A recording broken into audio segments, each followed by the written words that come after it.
Ini towernya ini. Ya, ini kan tower. Di sini kan.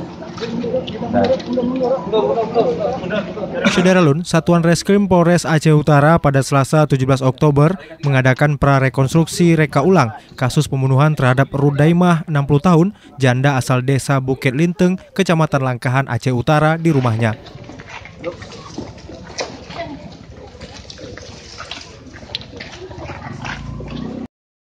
Pas ngambil pisau. Itu ada. Pegang.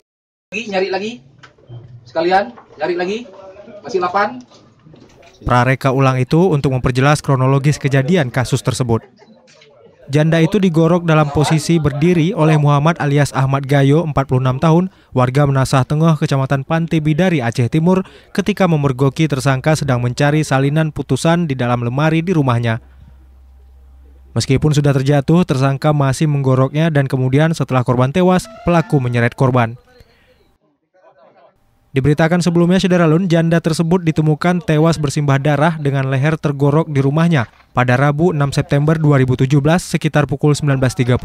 Selain luka gorok di leher, juga terdapat sejumlah sayatan dan memar di tubuh korban. Namun barang dan uang korban tidak hilang. Diduga korban dihabisi dengan pisau dapur saat waktu sholat maghrib. Sampai pada akhirnya rekonstruksi tersangka terhadap korban. Dari nol sampai apa yang telah dia lakukan. Dan akhirnya kita membawa korban dan dikebumikan. Dari Loksukun, Jafarudin, Serambi On TV.